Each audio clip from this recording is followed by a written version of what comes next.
just happened to say. You can say you don't do politics, but that politics is gonna do you. And you can say your politics is not inclusive, but you gonna be excluded too, okay? Now call me Dr. Seuss without the racism, period. Okay, no, for real, what the fuck is AOC and Bernie Sanders doing? Like, what are they doing?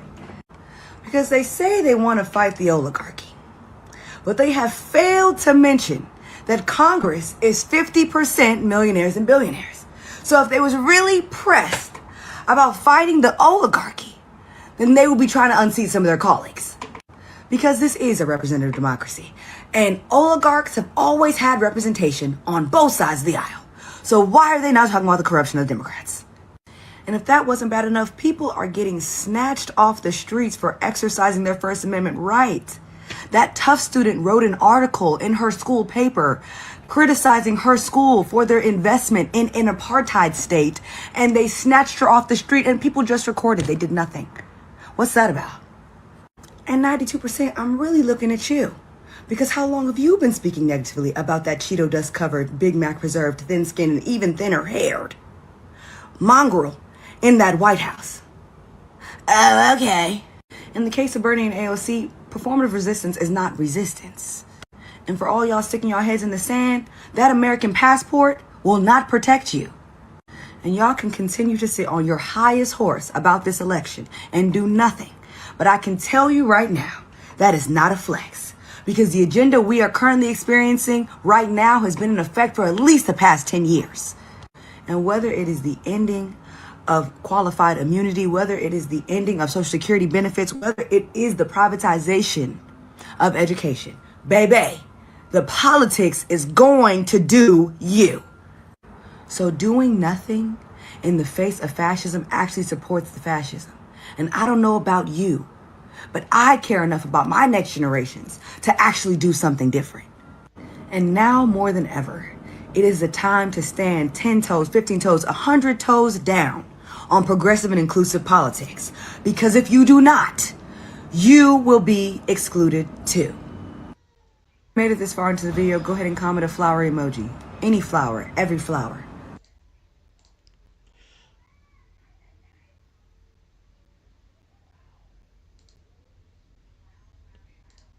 There we go. All right, guys. What's up, guys? Welcome to another episode of The Good Faith Show.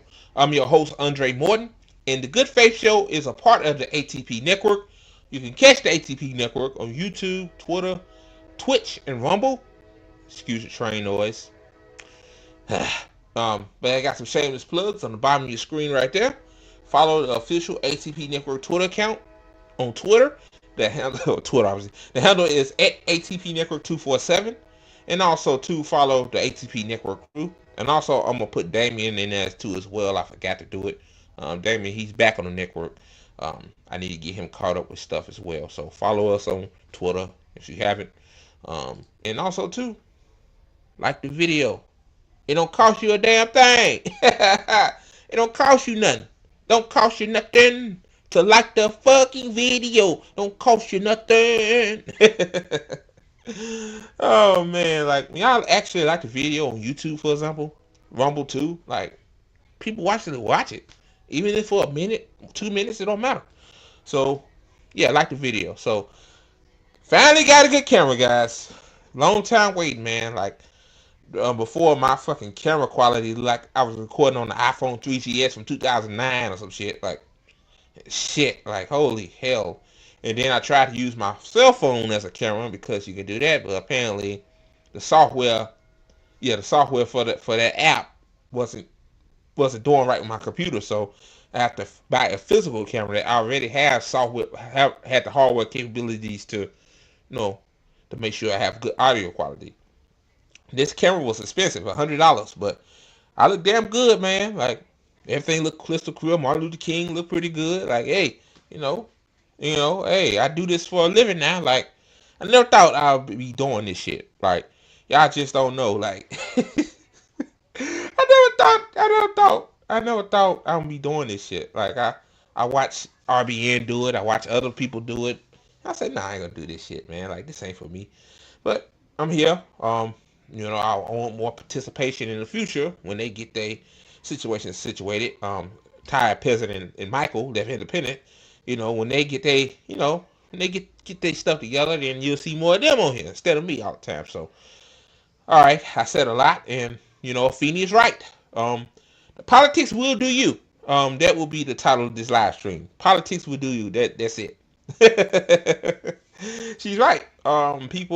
People tuned out. They do. Um, like my coworkers at work, for example, they talked about it all last year. Oh, Kamala Harris, will she be a good candidate? Oh, Trump running again, this and that. Now, I guess apparently, Trump's policies or cutting shit, and Elon, he's the de facto president as well, cutting shit, and I guess they don't really care. Which, once your child, once you have to pay for your child to have an education because Trump gutted the Department of Education, yeah, you care. Yeah, your child in public school, like the only reason why I believe Trump guts is trying to dismantle the Department of Education. I mean, he is because he wants to, because it helps out the privatization of schools. He wants to privatize schools, and it helps the private schools that already exist. So, yeah. So yeah, man, Feeny Cook right there. I get her credit when credit's due. Like I love playing a Feeny clip before I start blabbering with my lack of knowledge head, talking head ass, talking about me. But yeah, so shout out to Feeny. I'm finna play this clip by Michael Moore. Then I'm gonna get to my news stories because it's interesting. I ain't gonna lie, it's pretty interesting. Let me see. It's from Michael Moore. Shout out to Islam Channel. Shout out to Islam Channel, y'all. They do amazing work as well. I was scared. I was thinking about myself. I didn't want to be labeled anti-Semitic. I didn't want to get canceled and lose my career. I didn't want to lose fans. I didn't want to offend anyone. But at a certain point, I couldn't believe those voices anymore. My heart had just enough cracks in it that the light of Palestinian resistance, struggle, and unwavering faith cracked it open. I was experiencing what happens when the internal pain from being silent outweighs the risk of speaking up in moments of injustice. And once you see it, you can't unsee it. Once you learn the real history, you can't unlearn it. Once you get past the media and the White House focusing solely on October 7th, once you begin to look at October 6th, 5th, 4th, and the 75 years before of oppression and displacement, that's when the truth opens up. And once you look under the hood and realize our government officials are bought and paid for by the Israel lobby, you can't look at our so-called democracy the same way. Once you understand that our tax dollars are funding a genocide that we are watching in real time in the palm of our hands, I believe it is our moral obligation to adamantly protest the atrocities we are witnessing and funding, or we are complicit. Okay, so that was Macklemore. Very good video. Yeah. He basically told the damn truth. Silence is complicity. Like he couldn't be silent much longer. Yeah. I mean, he thought about it. Hey, if I talk about Palestine, then they'll cancel me or my career will be over because. Since October 7th started, obviously we know the occupation, like he said, 75 years of this. But, October 7th was like the bang bang event that started this, the waking up a lot of people about the conflict in Gaza and Palestine, Israel. A lot of people really show their ass. A lot of these celebrities, like DJ Khaled, for example. Like, DJ Khaled haven't said one word about Palestine, and he's Palestinian. That's wild to me. If the guy wasn't Palestinian, it'll still be bad because I think everybody that if they have a heart in their fucking chest, should say, "Hey, genocide wrong." But again, that's like me. like say a genocide from against my black people, which we have our own genocide of our own kind of. But I know talk about police, but brutality. But y'all get it. Like that, like me, if I'm a notable figure, I'll be quiet about it because I don't want to get canceled. Like, see, DJ Khaled loves his Bentleys, his Rolls Royces, his houses in Miami. Like, he don't give a fuck about his own people in Gaza that are living in tents that are worrying about every fucking 5 minutes or so getting their heads blown off. Like, he don't give a fuck about that. And Macklemore, to his credit, um, like the guy, hey, it's normal to think about like, hey, the consequences of holy shit. I'm not even crying, guys. Hold on. I'm not crying, guys. That just allergies is killing me right now. But as I was saying, I mean, I do cry all the time, every day about the Palestinians basically assaulting Gaza. But y'all get what I'm saying. But anyway, as I was saying, like Macklemore, he took all that into consideration. But as he said, his heart, like it's always a breaking point to everything.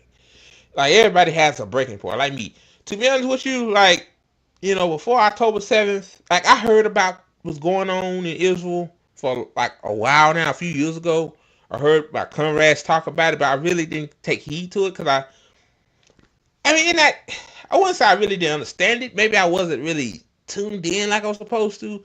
Like, like RBN talked about it to their credit. Liz Ty Pelson talked about it. Like, they talked about it bit by bit, but I really didn't get a grasp of it until October 7th.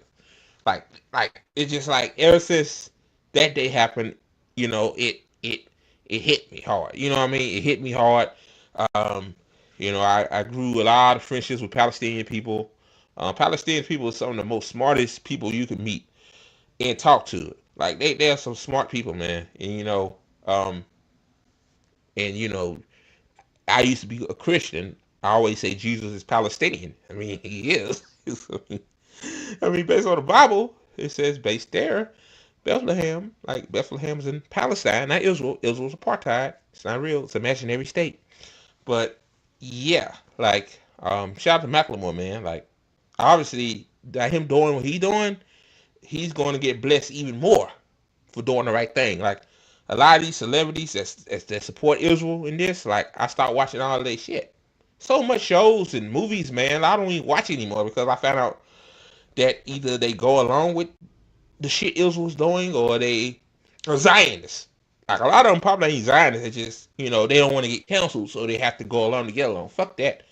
Um, same with Colin Kaepernick. Like, um, I mean, he lost his NFL career over taking a fucking knee, which is still wild to me. Like, and it turns out he's been doing that for a while. It's just some media food caught up to it, and then they made a big spiel out of it, like saying he disrespecting the military. When Colin Kaepernick said, I mean, the military people said at that time, said like, well, he not disrespecting us. We not doing that, like, because they know it's freedom of speech, like freedom of, it's a protest. He protesting like police are murdering black people every day, But it is what it is, unfortunately.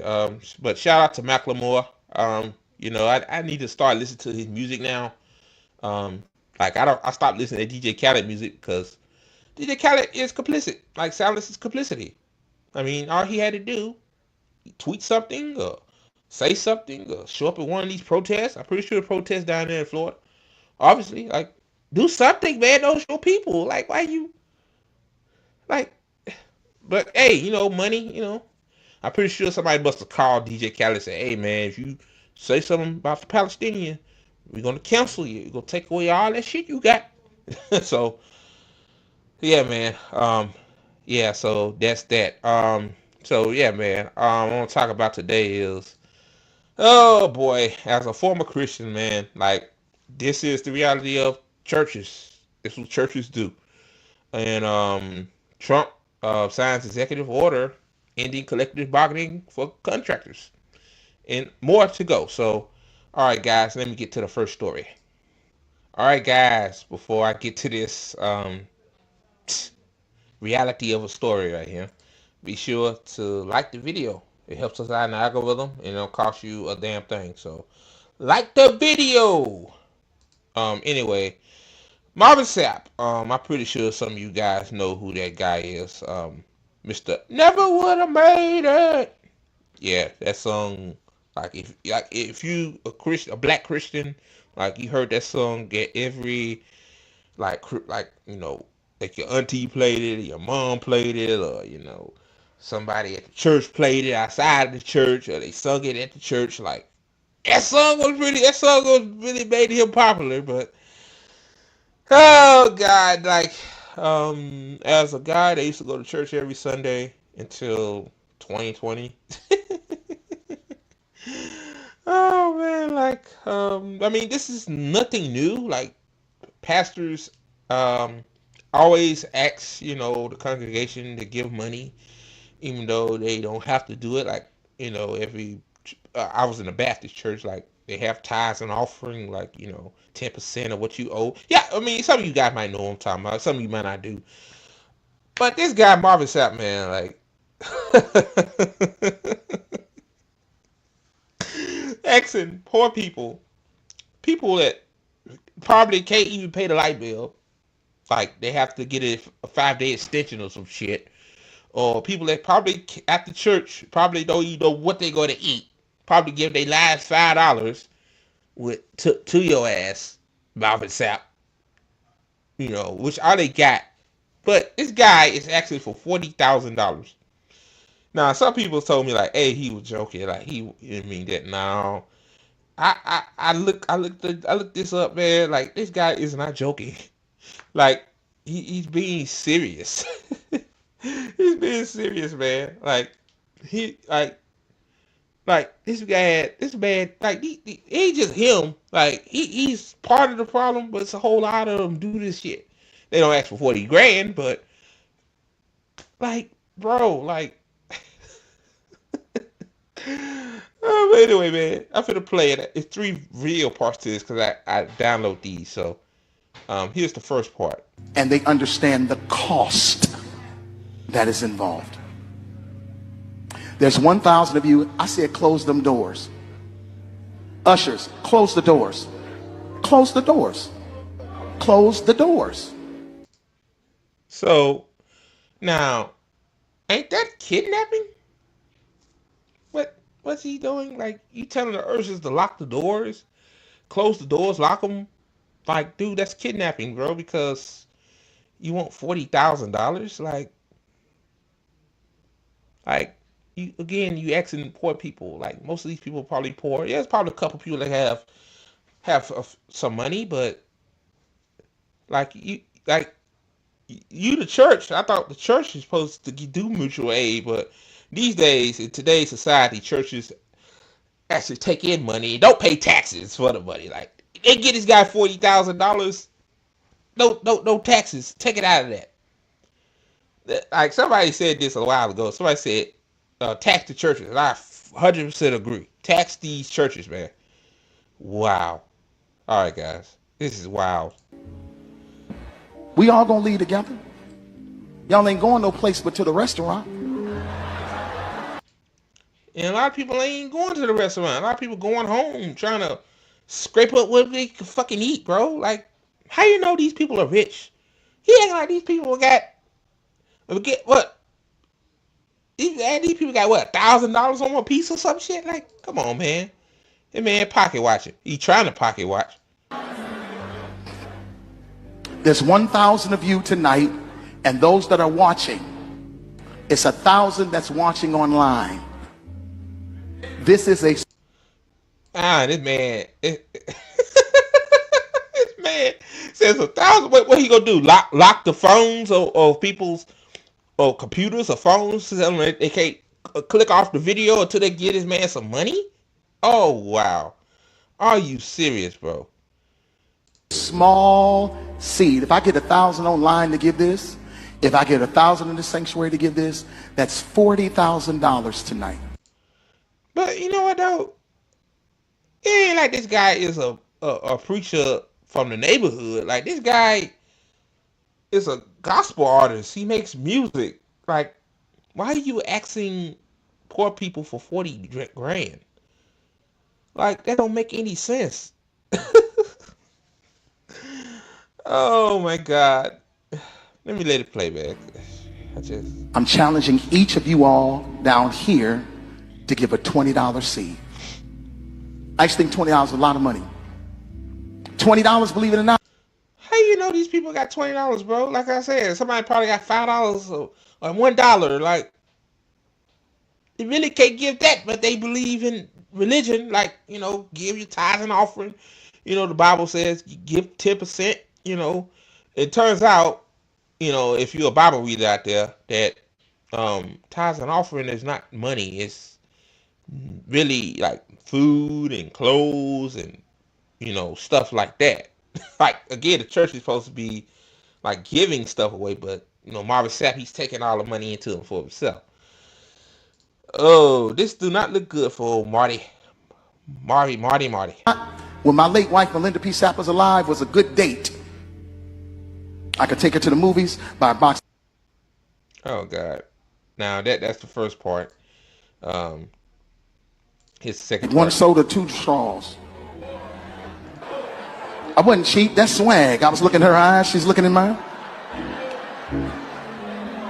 Now he trying to joke. See, he know he getting hella backlash for this. Like, he trying to joke. Nah, bro. Nah, you showed your ass that day. Whatever day that was. Can't do that no more. Now, everyone up here, we've all sold and seeded, but I need everyone standing up here with us, with me, to plant a seed of $100. Because again, it costs to sit up here. What? Also, to get in church, you gotta pay like going to the movies, like going to a concert. You gotta pay to get into church. I thought the church is supposed to be about saving souls. Marvin Sapp, what happened to saving souls? Like, give me some money, and we gonna kidnap your ass in this church.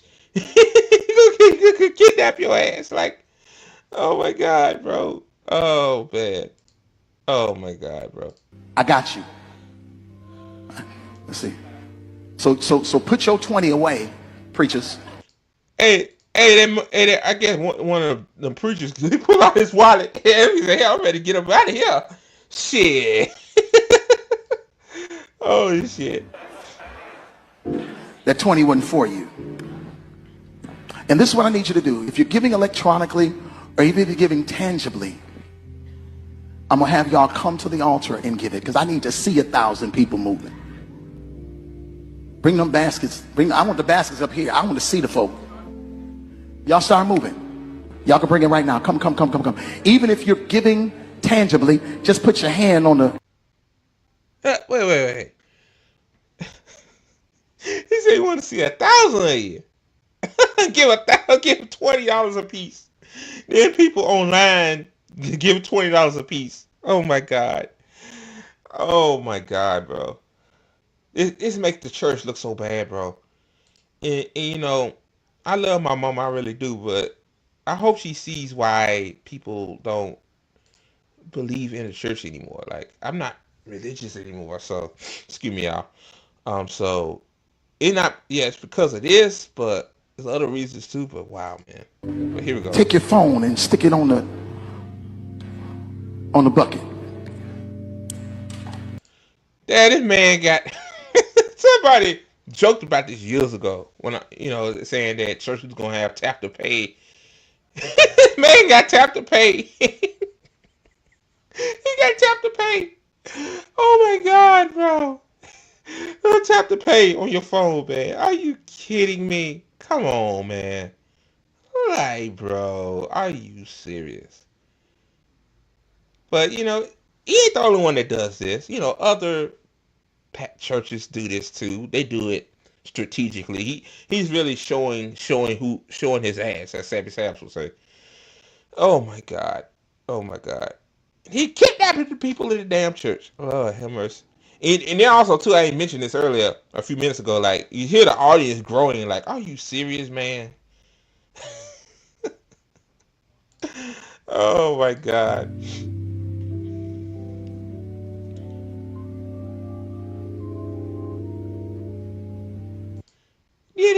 got money. Like, what? You got money. You throwing. I don't know the ones or fives or what, but oh my God, bro. Deeply serious. Shh. Giving is worship. Giving is worship. Giving is worship. Giving is worship. Okay. But yeah, giving back to, I say giving to the community is worship. Fellowship worship. Not people giving to you. Oh, let me let it play. Let me continue. Giving is worship. This ain't the time to talk. 1,000 people need to give $20. 1,000 people need to give $20. 1,000 people online need to give $20. This is easy, saints. This is an easy miracle. We should be able to raise $40,000 tonight just from y'all giving. That's it. You know what? That's all y'all. I'm like, you know what, man? I'm like, first of all, where this $40,000 is going to? Is it going to maintain the church? 'Cause I know churches, like I guess that's a mega church he's in, so obviously it takes a lot of money to maintain it. I got staff there and stuff like that. I get that, but again, though, like, bro, like, my thing is, like, that's towards the end of service. They usually, like, when I was at church, they usually give tithes and offering during the middle of service before the pastor preaches. But so I'm like, what? Like I look at, like, what the hell going on here? Like, then he got people online. I guess he got his cash app, on there. Again, it's like you like the 1,000 people. Yeah, some of them probably middle class, upper middle class, but most of those people are probably working class people. Spending their Sunday not resting because they got to go to work Monday, going to your church, and you preaching all of this false prophecies and stuff, like, because people have a right to believe what they want to believe. I'm not going to tell people what to believe.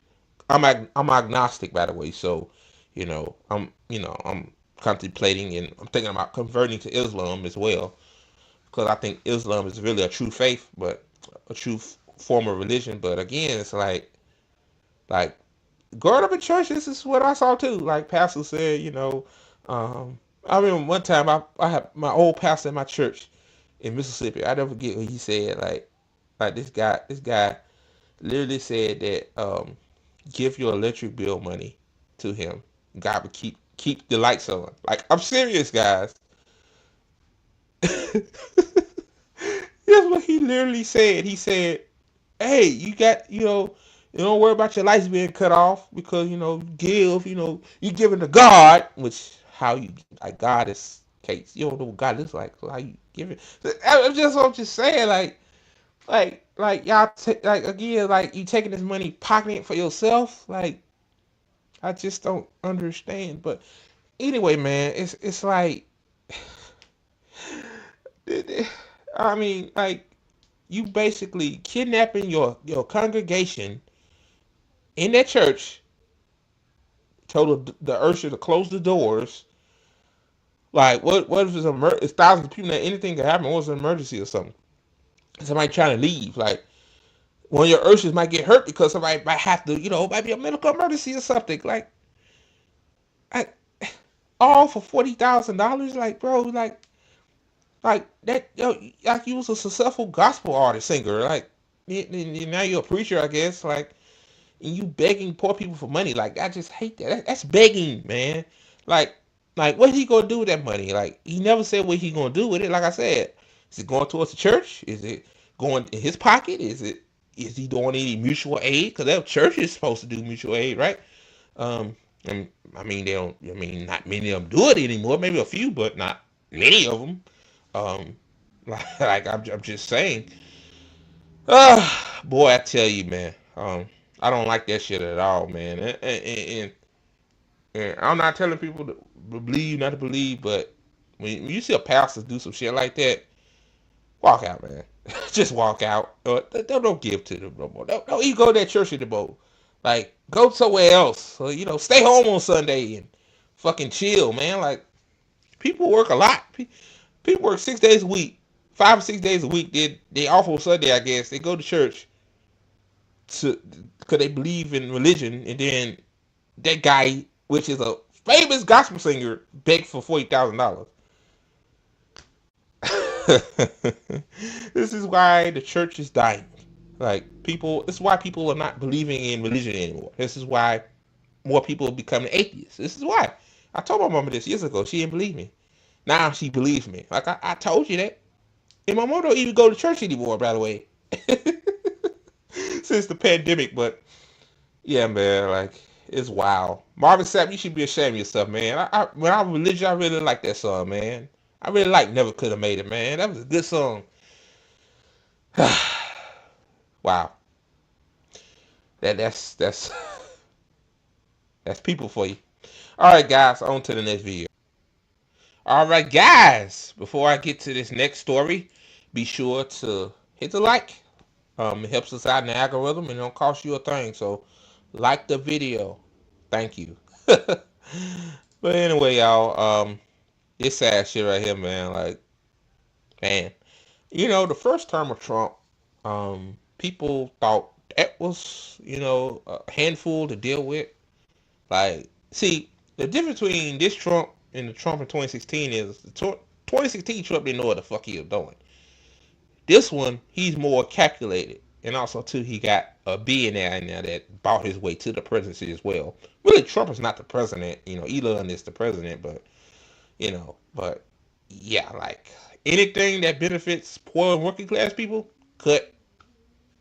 So, this is huge, man. I thought cutting the Biden's old executive order of $15 an hour for federal workers was bad, but this is even worse. So this is from Fortune. It says Trump signs executive order ending collective bargaining with federal unions and agencies involved with national security. Well, according to this, it says national security, which it's a serious thing. Let me see. It says Donald Trump moved Thursday to end collective bargaining with federal labor unions and agencies with national security missions across the federal government, citing authority granted him under a 1978 law. It says the order signed without public fanfare and announced late Thursday appears to touch most of the federal government. Affected agencies include the Department of State, Defense, Veterans Affairs, Energy, Health and Human Services, Treasury, Justice, and Commerce, and part of Homeland Security responsible for border security. And of course, right, police and firefighters will continue to collectively bargain. Of course, why not the cops? Oh yeah, Trump loves cops. He the pro law and order president. But yeah, of course, right? I say those other, most of those agencies are more important than collective bargaining than the fucking police. I mean, police just beat the hell out of black people, but Trump he likes that.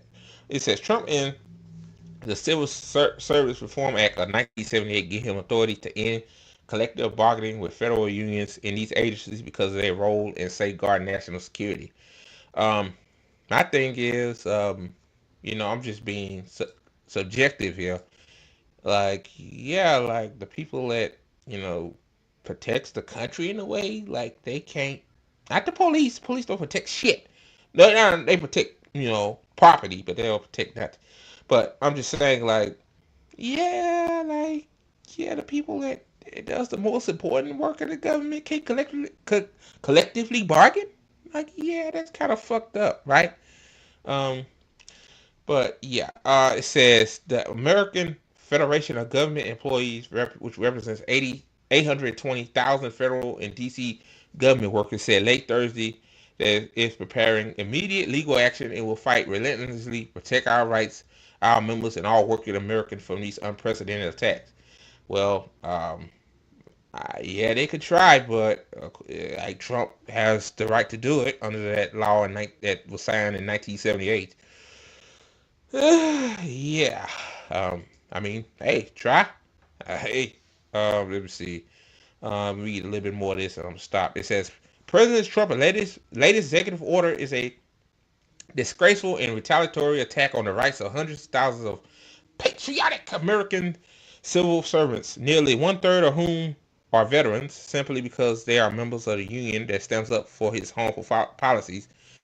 AFGE National President Everett Kelly says, and right here says, AFL-CIO President Liz Schuler said in a statement, it's clear that his order is punishment for unions who are leading the fight against the administration's legal actions in court in a blatant attempt to silence us. She also vowed, we will fight this outrageous attack on our members with every fiber of our collective being. So yeah, man, I mean, I hope they win. I mean, like, you can't unionize, you can't collectively bargain. That's basically the same thing, union.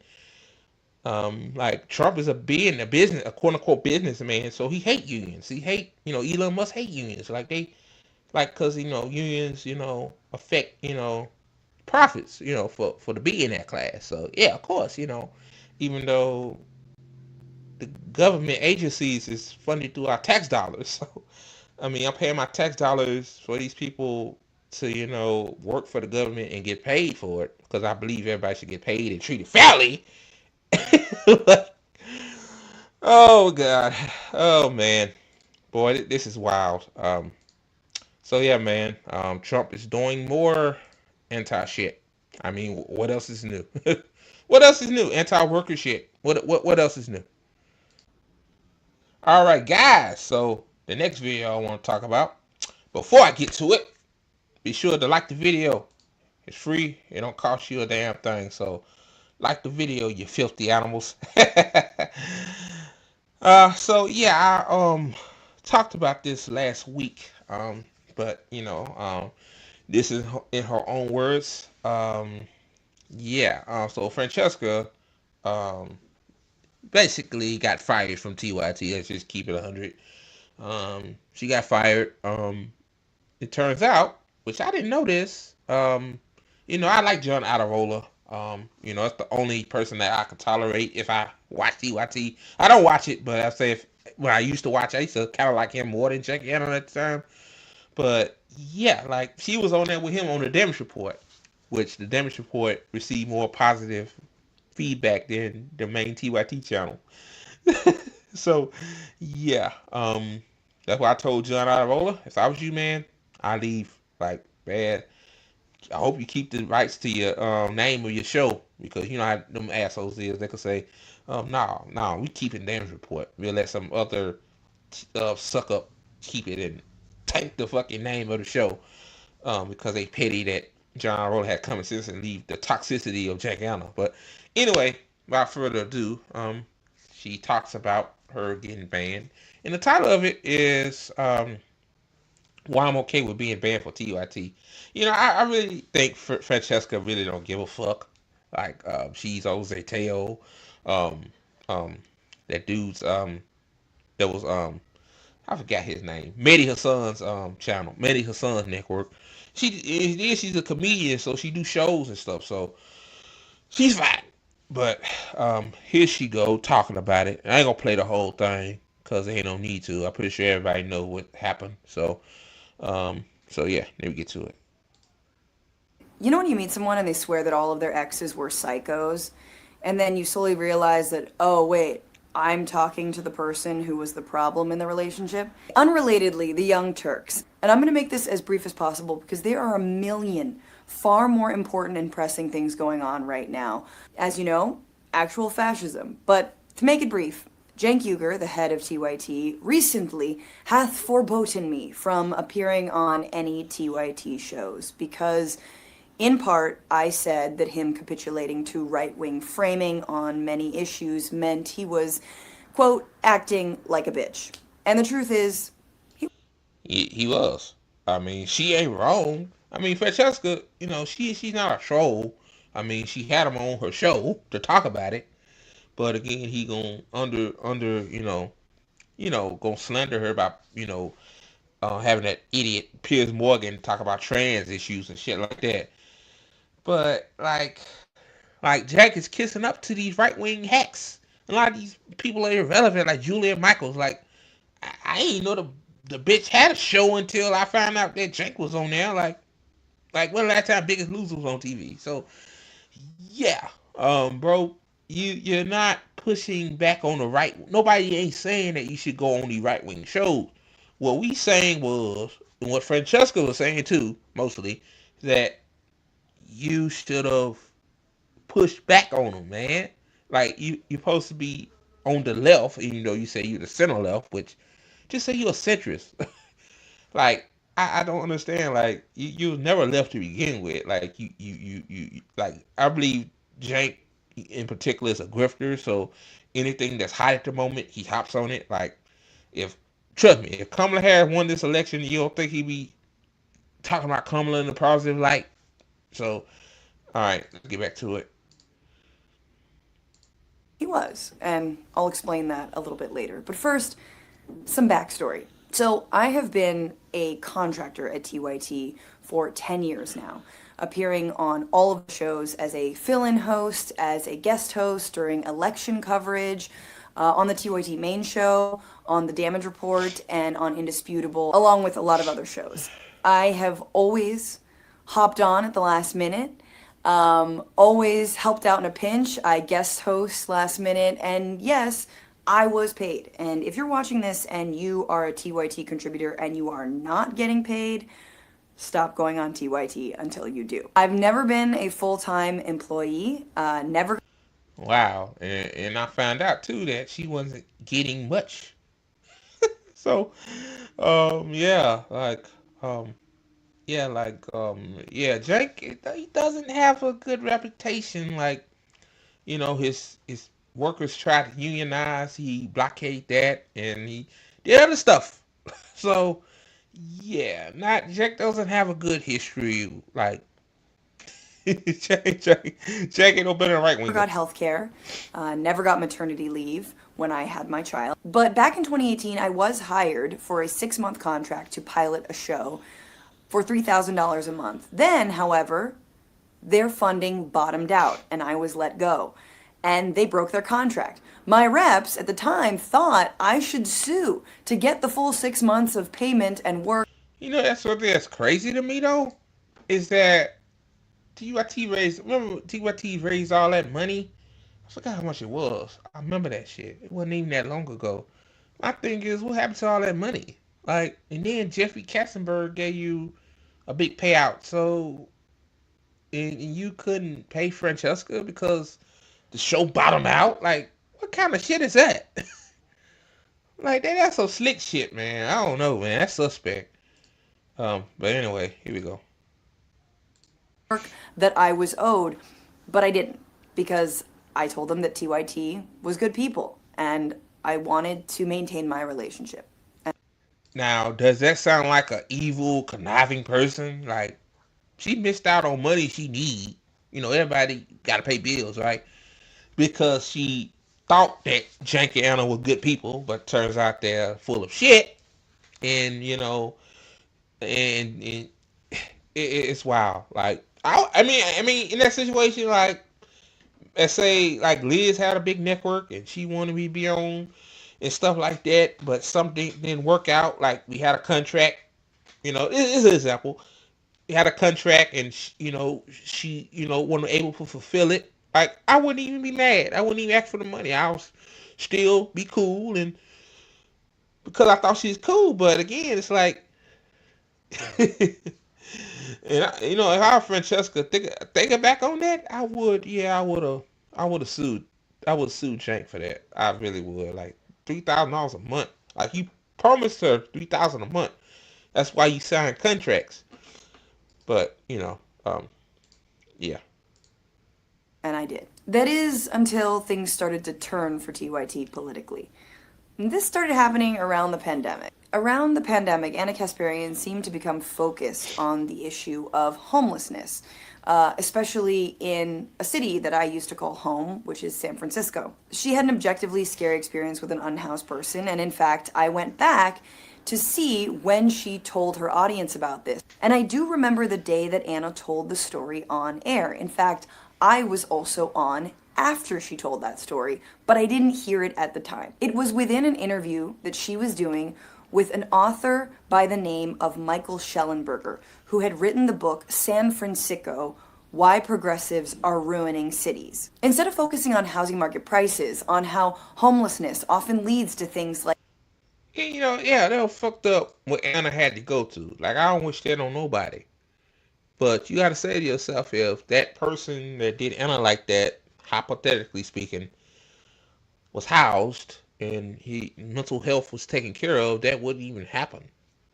But yeah, like, because one homeless person assaulted you, you're going after the rest of them. The rest of them are the problem. Like that's fucked up, bro. Like like I don't know why people have this notion that homeless people are drug addicts and junkies and like, bro, like most of these people work. They work jobs. Like some of them live in a car. Like on YouTube, I be watching like these YouTubers have make they turn these splitter vans into campers and all this shit, man, going to different cities and stuff like that. Like they're not doing that shit to be an influencer. They doing that shit because they are actually living in there. Like they can't afford rent. So it's cheaper to fill it up with gas and drive to different cities and stuff like that than just to stay in a physical building. Like that's America for you. Oh God.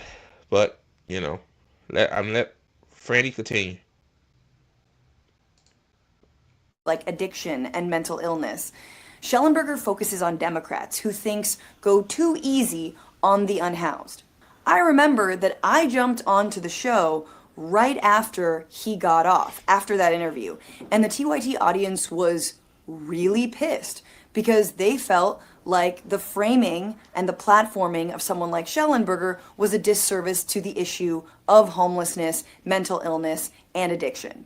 Anna apparently took that as the chat downplaying what happened to her rather than how the issues were presented. She's since gone on right-wing shows like Glenn Beck, Piers Morgan, and Jillian Michaels, among others, to retell this story and use it as rationale for why she feels the left left her, that maybe she's never been left, why she's politically homeless, or, politically unhoused. Since then, she's gone on to cover critical stories from a right-wing framing, like the alleged takeovers of buildings by Venezuelan gangs in Aurora, Colorado, like the... Yeah, and like we found out later that the reason why that made the news is because the apartment wasn't maintained worth of shit. Like it was garbage outside the apartment and shit like that. There wasn't no Venezuelan gangs. There was people from Venezuela living there, but there wasn't no gangs. Like, see what I'm saying? Like, that's why I call Anna and Jane grifters. Because my thing is, they know that's not true, but, the grift keeps on grifting in their eyes. So because they come from Venezuela, they automatically gangs. Oh, God. Oh, man. But anyway, let me continue. Mentally ill, undocumented man in Los Angeles who was found lighting fires, but who was not responsible for the wildfires themselves in January. Throwing progressive mayors like Brandon Johnson of Chicago under the bus because he listens to teachers too much. Anna's actually really skilled at what she does, so the laziness with which she treats these stories really just stands out all the more. Let me give you some backstory, though, of Anna and my friendship. We've never been close, despite a hike, a dinner, and the time... I'm going to skip this. Skip that a little bit. ...at TYT. How she wasn't involved in day-to-day decision-making, and how Cenk viewed her more as a kid's... I stood next to her and told her how annoying that was, and just tried to build her up in solidarity. Then in 2019, we went out to lunch in Los Angeles at an awesome spot that she knew of. And Anna confided to me that she was frustrated about leadership at TYT. How she wasn't involved in day-to-day decision-making, and how Cenk viewed her more as a kid sister rather than a co-equal partner. And at the time, she wanted to branch out on her own and do videos on a new channel. I implored her at that moment to stay. I said that it's always women that tend to walk away from organizations, even when they've helped build them up to the point that they're at. I told her to fight for more of a decision-making role and to not walk away. And she did. And it looks like the editorial decisions that we see being made at TYT are in part because she now has the reins.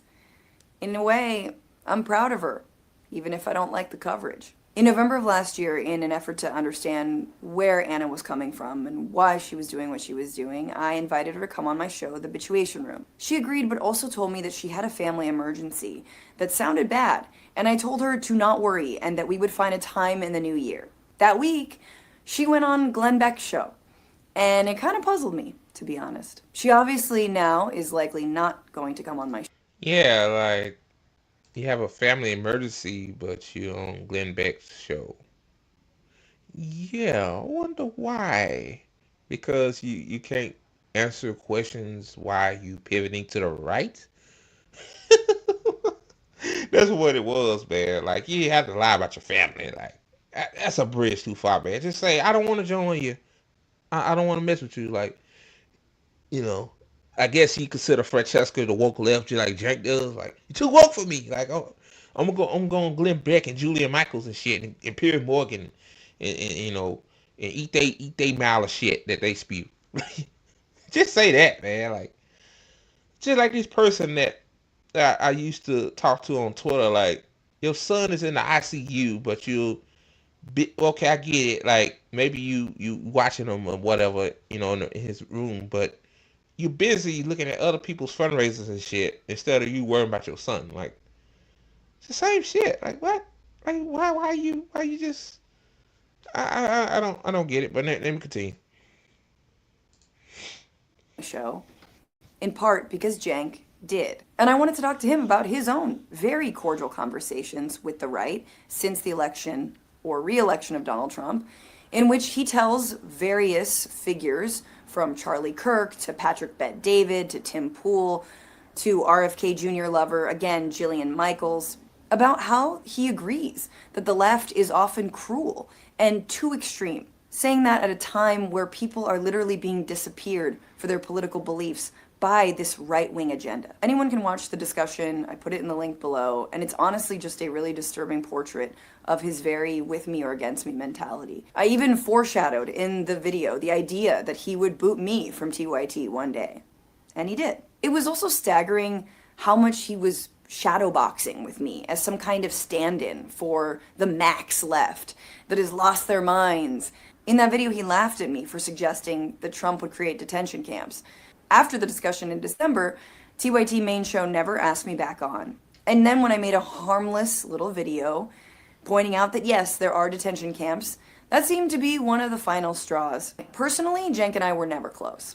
In 2022, I think we went out to lunch and he asked me if I wanted to work with TYT full-time. And it gave me pause. Look, I work with a number of outlets. I am a stand-up comedian. I value my free time, and I have my own show. I wanted time to do those things, but also I pay through the nose for things like healthcare, and a little bit of job stability would be amazing. I also know how hard the company works people who work there, and I know how it treated the union drive. I also know how much they did.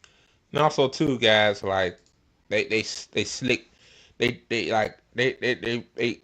underpay people. Like I think like Benjamin Dixon, I think if I'm not mistaken, like he didn't get paid his full amount. I'm probably saying this wrong because he didn't get paid through like YouTube, like you know it's on YouTube and Facebook and stuff like that. He got paid through the Facebook, and I guess Facebook don't pay as much as YouTube. So yeah, they found ways to overwork and underpay their workers, just like every other job. You know, this is supposed to be the Roman and progressive. You know, we're not, you know, the oligarchy, but it's oligarchy shit, Jake.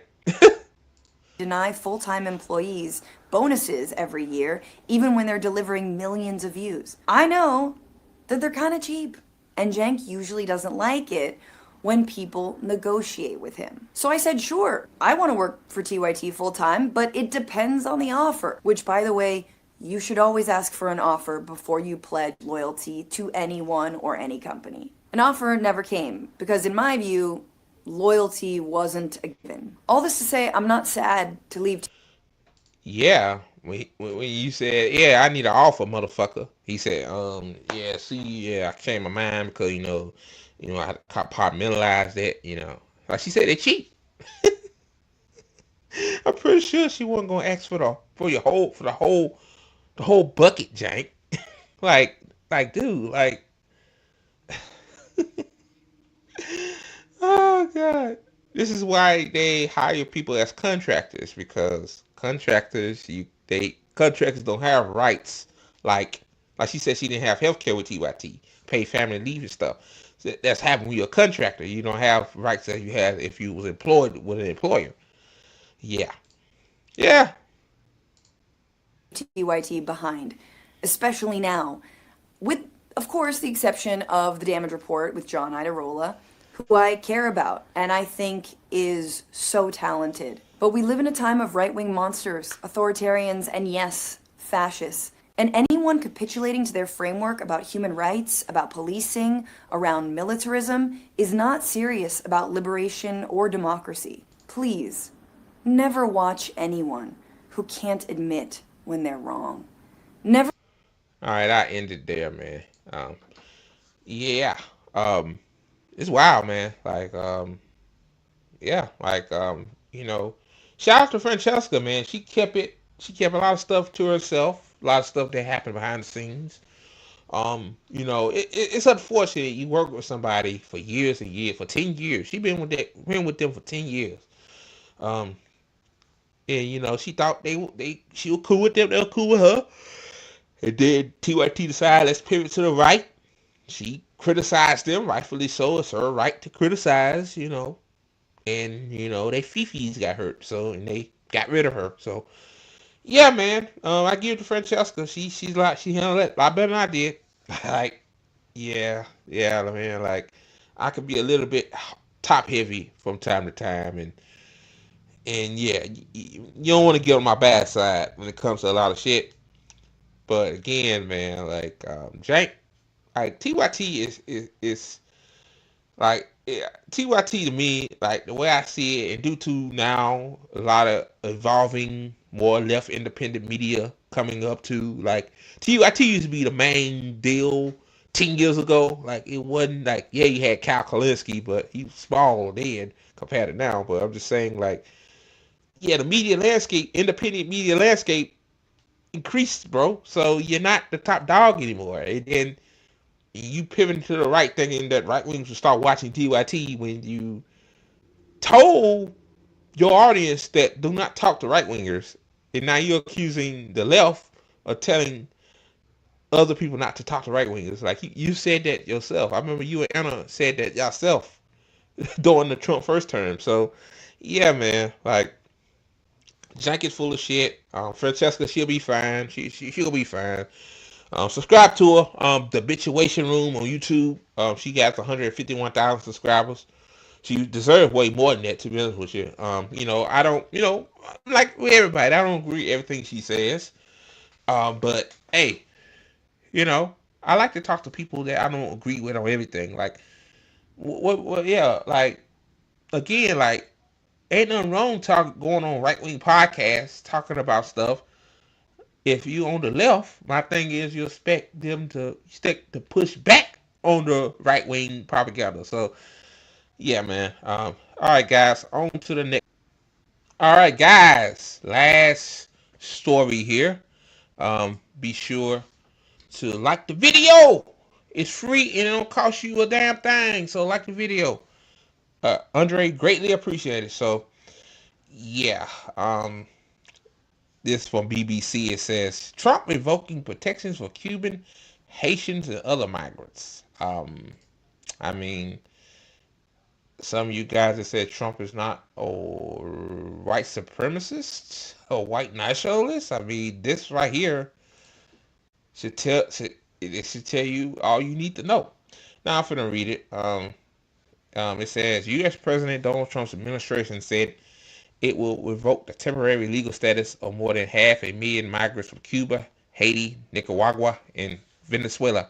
Those migrants have been warned to leave the country before their permits and deportation shield are canceled on April 24th, according to a notice posted by the federal government. But wait a minute, why Cuba? Okay, so you said Cuba. So wait, Cubans, it ain't funny, man. I'm just like, I mean, people say Trump isn't racist. Like, yeah, that Black History thing. Like Trump says, they're not going to recognize Black History, but only reason why he held it because he had a bunch of ass kissers that Tiger Woods and other people that kiss his ass. Like, you know. But let me continue, man. Um, It says the 530,000 migrants were brought to the U.S. under a Biden-era sponsorship process known as the CHNV, which was designed to open legal migration pathways. Trump suspended the program once he took office. It is unclear how many of these migrants might have been able to secure another status in the interim that will allow them to stay in the U.S. legally. So Biden in the past said, yeah, we'll welcome some of them in. I think it was I hate to say this word, a DEI thing. Just keep it 100 with you. That's what the Democrats do, trying to sound like, hey, no, hey, yeah, we love you. We love color folk. Come on, come in, Cubans and Haitians and, you know, yeah, come in. But Trump said, get the fuck out. So, let me continue. The program was launched under the Democratic President Joe Biden in 2022, first covering Venezuelans before expanded to other countries. You know what's funny though about that though? Like Joe Biden is part of the reason why Venezuela's government is so unstable. But yeah, I guess under his DEI based shit, yeah, let's have a special program to welcome them in. Even though we fucked that country over and many of them are migrating here and then due to Trump feeding red meat to his base, even behind the scenes they know that doing this will devastate our economy, sending them back to El Salvador and other places. Yeah, let's welcome them in even though we destabilizing their country. Typical, man, typical. um it says it allowed the migrants and their immediate family members to fly into the U.S. if they had American sponsors and remain for 2 years under a temporary immigration status known as a parole. The Biden administration had argued that the CHNV would help curb illegal crossings at the southern U.S. border, and allow for better vetting of those entering the country. The Department of Homeland Security on Friday rebuked the prior administration and said the program had failed in its goals. In the agency statement said a Biden officials had granted them migrants opportunities to compete for American jobs and undercut American workers. Yeah, I think that's another two reason why Trump is, deport trying to deport as many migrants as he can because the claim is they're coming here taking your jobs, which that is a lie. A lot of these jobs Americans don't want to do, like work in meat factories and build houses. Well, people do that, but I'm saying like the houses that we built, like they wouldn't be here if it wasn't for migrants coming over here doing the work. And a lot of them, especially in the South, is hot as fuck. Like, yeah, that's another not the heat plus the stress of building a house. But it's taking away American jobs, even though those jobs Americans don't want to do. So, yeah, okay. Yeah, I take that as a grain of salt. Forced career civil servants to promote these programs even when fraud was identified and then blame Republicans in Congress for the chaos that ensued and the crime they allowed. However, the 35-page notice in the Federal Register says some of those in the U.S. under the CHNV might be allowed to remain on a case-by-case basis. Karen Tumlin, founder of the Justice Action Center in California, said her organization is set to challenge the move in court. She told the BBC the decision to hurt people who did everything right that the U.S. government asked for them, added that their sponsors in the United States paid fees, filled out the government paperwork, waited in line to say, oh, we're so sorry. If you had 18 months left on your grant of permission to be here, we're going to pull the rug from under you in the next 30 days. It's really quite surprising. So yeah, I'm done reading that. So basically, my thing is, in terms of Trump doing this, I mean, I guess it's a good program, but the problem is that like you wouldn't have a southern border crisis if you stop intervening for resources. Just ask for them, trade for them. Why you have to destabilize the government, turn these people's country, these home country into chaos, which they are desperate, just like the Palestinians you see online asking for help, like they're desperate. Of course, they go find a lot of those people die walking thousands of miles up to the border. Like that's a lot. That's a long ass walk, guys. Like, God. So yeah, Trump said, yeah, you have to get out. Part of his, yeah, y'all know what Trump doing. So, all right, guys, that's the show. I hope you guys enjoyed it, and I hope my camera quality looks pristine. It does. I like it. Worth the money.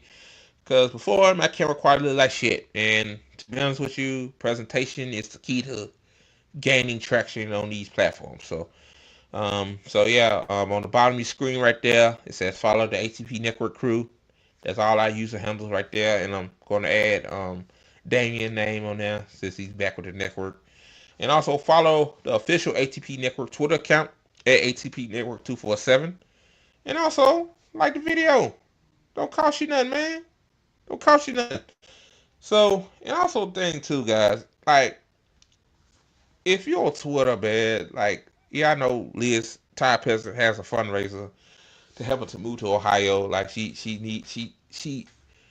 really needs this because her boyfriend is there. Like, and also too she has friends there too. So it will make sense for Liz to move to Ohio. Not to Alabama, not to Mississippi, not to Texas, to Ohio, where she have people that she know. She don't know people in Alabama. She don't know people in Texas. So, I mean, like, I maybe some of you guys giving y'all the benefit of the doubt. Maybe y'all, I'm not trying to be mean and stuff like that, but she did not ask for your suggestion. My thing is, she promotes her fundraiser. Either you interact with it, donate it, or just scroll by. Like, I just don't understand these people online, man. Like, this is why I don't engage with the timeline anymore. Cause